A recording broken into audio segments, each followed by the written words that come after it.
Yakuza Kiwami 2 Game Review. Hello beautiful people, in this video, we will talk about Yakuza Kiwami 2 Game Review.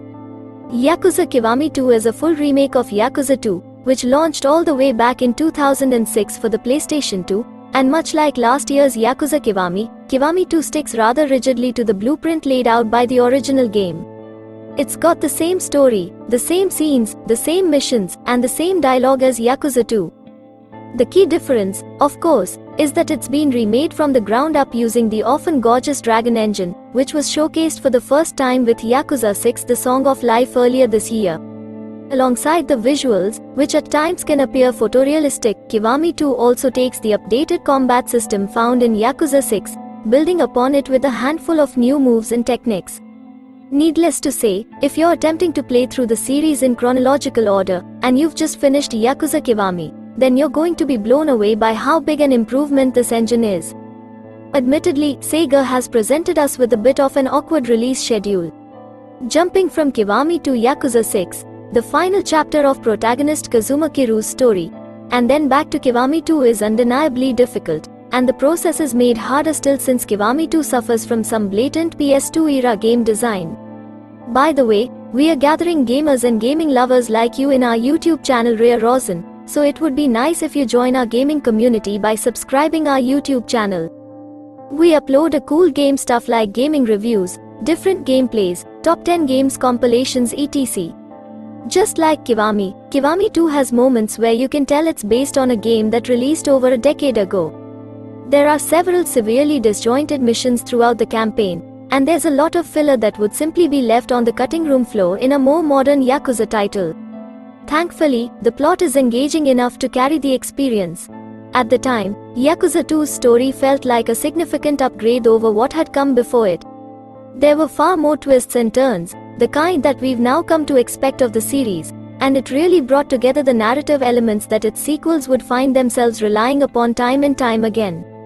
In typical series fashion, the majority of the story is told through highly charged, emotional cutscenes that lean heavily on the beats of Japanese drama, and they are as slow-paced as they are impressive to look at. However, Yakuza 2's plot has the benefit of being one of the more exciting and memorable of the series. There's an unforgettably gruff and showy antagonist in Yuji Goda, the Dragon of Kansai, that stands in staunch opposition to Kiryu's Dragon of Dojima, Monica. A number of intriguing twists as a multinational blood feud is uncovered, some heavy-set themes about the value of loyalty and being shaped by your past, as well as some of the series' absurdly excellent moments, like punching a lunging tiger in the face. It's truly wonderful to see this PlayStation 2 era experience elevated to modern standards. Sharp cinematics and high-fidelity models really amplify familiar performances through subtle facial expressions and body language. But unsurprisingly, character models featured in secondary cutscenes in the game's numerous sub-story side quests exhibit a perceptible drop in quality. But to Kiwami 2's credit, the baseline fidelity of secondary models has notably improved. They aren't as jarringly awful as they were in Yakuza 6, but Kiwami 2 sadly doesn't feature full voice acting in all of its scenarios as 6 did. There are a few nice exceptions to these rules, however, as a few of the game's most infamous sub-series fans will nod knowingly at the mention of diapers or Fat Kiryu get full cinematic treatment. Kamurocho remains a fantastically atmospheric environment, full of pedestrians and neon lights, exuding a strong sense of true-to-life identity.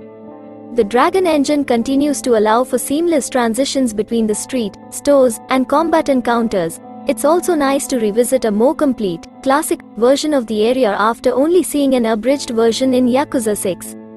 Sotenbori does suffer some minor cuts from the original version of Yakuza 2, and a smaller third area, Shinshicho, is cut altogether. But while these omissions are disappointing from an enthusiast perspective, it doesn't detract enough from the overall experience to be a significant stain, and certainly not for new players. The 5-category experience system for character progression returns, and so does the emphasis on eating and drinking for experience points, which continues to be a positive change for the series that helps encourage a grounded connection and familiarity to the urban environments you roam through. There's a great cast of secondary characters at the heart of Kiwami 2's story, and as always, Kazuma Kiryu demands respect. But perhaps more so than in other Yakuza games, Kiryu's forced to rely on a number of allies here, most notably a daring and strong-willed female police officer named Kaoru Sayama. Kiryu's not really one for romantic entanglement, but the budding relationship between him and Sayama is a narrative highlight. So it's another Yakuza game, another really engrossing story. Who saw that one coming? But it's one of the antagonists that arguably steals the show. Yuji Goda, a tough-talking, no-frills clan boss who prefers punching to scheming, still stands as one of the most memorable baddies in the series. The dynamic between him and Kiryu may be teetering on cliched, but it's fantastic fun. If there's just a single criticism we have of the story, it's that about 3/4 of the way in, it goes properly mental. Like, mental even by Yakuza standards. It's so, for lack of a better term, anime, that it almost makes you question if you're watching some kind of dream sequence unfold. It's brilliantly mad, but in the context of the overall story, the whole scenario sticks out like a sore thumb, and again, it's something that probably wouldn't make the cut in a modern Yakuza release. Moving on, we need to write about the side content in Kiwami 2, because boy is there a lot of it. Yakuza 6 got some stick for being quite light on optional activities, at least relative to other Yakuza games, but Kiwami 2 has several in-depth side excursions for you to explore, each one of them offering something different. To start with, you've got an improved version of the Hostess Club campaign from Yakuza 0, complete with its own crazy plot and characters that you can take out on dates. The top-down clan minigame from Yakuza 6 makes a return as well, this time with a stronger strategic edge and more interesting scenarios to play through. Both of these activities can eat up hours of your time, and the aforementioned improvements make them definitive. But sometimes you just want to see Kiryu beat the snot out of anyone and anything, and fortunately for those of you who crave violence outside of the main story, Kiwami 2 offers the most robust selection of combat-based activities yet. Bouncer missions see Kiryu tackle dungeons and snag powerful equipment as rewards, and the glorious return of the underground arena means that you can test your skills against tough opponents as much as you like. If you enjoy Yakuza's combat system, then you couldn't really ask for more.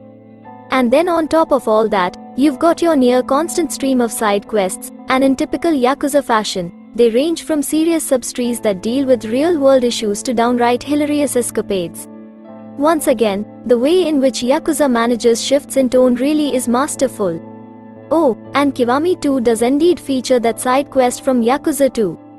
You know the one, and it's still mind-blowing. Last but not least, Kiwami 2 features a whole side story that you select from the main menu, which stars the one and only Goro Majima. This scenario is entirely new, and details what Majima got up to behind the scenes between the events of Yakuza and Yakuza 2.